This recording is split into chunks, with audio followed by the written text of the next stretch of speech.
For today's mini vlog mga mare ay samahan nyo nga ako sa mga ganap sa aming buhay.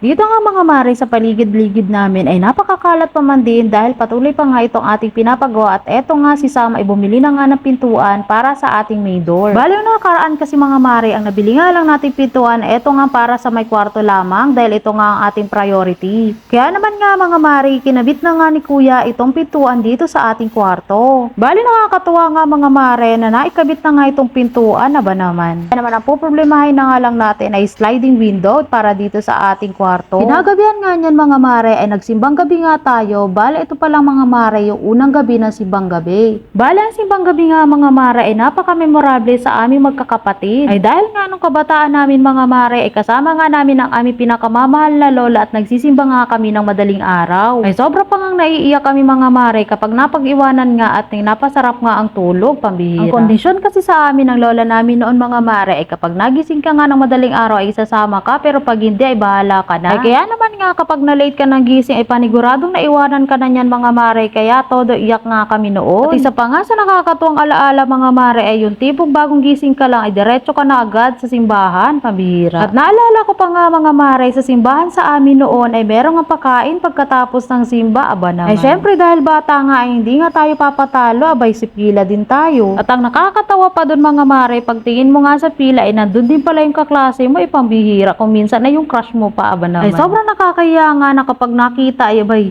mukhang bagong gising pa nga at mukhang antok na antok pa, nakapila na nga sa pagkain. Sa pagkain talaga ay ayaw papatalo sa pila kahit gaano kahaba ay pipila pa din. Pagdating naman nga sa klase abay tulog na tulog dahil puyat na puyat man din sa kaka-attend nga ng misa di Gallo. Yan nga yung ilan sa mga alaala kapag nagsisimbang gabi kami noon mga mare at sobrang nakakatuwa at nakakamiss man din. At paglabas nga namin ng simbahan mga mare, ito namang si Jude ay nakita itong Jollibee at abay nakiusap pa nga sa daddy niya, nag-ikain daw siya sa Jollibee. Ang sisti nga pagkakain sa Jollibee abay kami nga ang sinubuan ng french fries. Ang sabi ay gusto daw kumain ng french fries pero kami ng daddy niya ang sinubuan. Ay hindi ko na nga mawarian kung sweet na sweet ba itong batang ito o nangaasar lang talaga, pambihira naman. Nakailang subo nga lang itong si Jude nitong french fries at kami na nga ang pinakain nitong french fries. At ang masisti nga mga mara ay pag nasimulan ka nga subuan ay tuloy-tuloy na nga, pambihira at napakabilis pa nga ng interval. Kaya naman nga ginantihan ko na nga itong si Jude at ako naman nga ang sumubo sa kanya para naman ayan makakain nga siya nitong ni-request niyang french fries. Bandang huli nga ay sa akin di pinakain itong french fries eh di wow talaga Jude, ikaw na talaga batuta ka. Manang-mana talaga itong si Jude sa napakabait niyang daddy, aba naman. Eh kinaumagahan nga niyan mga mare ay paglalaban naman nga itong ating hinarap. Ipagsipagan nga ang ating ganap niyan mga mare kaya naman kung todo kusot-kusot nga tayo dyan. Eh sobrang matagal-tagal na nga di panahon mga mare simula nung naglaba nga ako kaya naman medyo na-miss ko na din ito. Nung lumipat nga ako dito kila Sam ay halos hindi na nga ako naglalaba mga mare. Ngayon na lang naman kaya na sobrang nakakamiss din. Sobrang ganda nga ng panahon yan mga mare at napakataas man din ang sikat ng araw. Ayan kaya naman napakasarap din talaga maglaba. Bali ngayon na naman nga lang mga mare tayo pwede magsampay dito sa may labas dahil wala nga gumagawa ngayong araw. Halos tapos na din kaya wala na rin alikabok dito sa may labas. Maipasyal ko na nga din kayo dito sa ating loob mga mare. Ito na nga itsura niyan ngayon. Nakakabit na nga itong pintuan sa may ating kwarto. Makikita nyo nga dyan mga mare na wala pa nga nakalagay dito sa may ating bintana. Sliding window na nga ang problema dahil wala na din halos budget. Sana nga laiswertein mga mare at makapagpakabit nga tayo na sliding window kahit sa kwarto nga lang. Pakita ko na nga rin sa inyo ang itsura mga mare nitong ating bahay kubo na halos sa pabayaan na nga natin at hindi na nga natin maharap sa ating mga content. Pagkatapos ko ang gumala-gala niyan sa paligid-ligid mga mare, eto tagluto na nga ako. Ang lulutuin ko ngayon ay pechay na may sardinas. Bumili na nga rin ako niyan mga mare ng isang pirasong papaya at na-miss ko na nga itong papaya na adobo. Nagsangag na nga rin ako niyan mga mare dahil napakarami din namang bahaw. Sobrang nakakamiss talaga mga mare ang gulay kaya naman nga puro gulay ang niluto natin ngayong araw. Nung nakarang araw nga mga mare ay puro bili nga lang tayo kaya naman nga na-miss nating magluto. Kapag may pagkakataon talaga mga mare at sinisipagan nga itong kumare nyo abay si luto ang ganap. Minsan nga lang ako magluto mga mare at ang madalas nga magluto ay itong si Sam. Napakasipag magluto nun at mukhang mas masarap pa nga magluto kaysa sa akin. Ay dahil nga busy si Sam sa mga ganap niya ay ako na nga ang nagluto mga mare at nakakaya naman kawawa naman itong si Sam busy na nga ay siya pa ang magluluto. At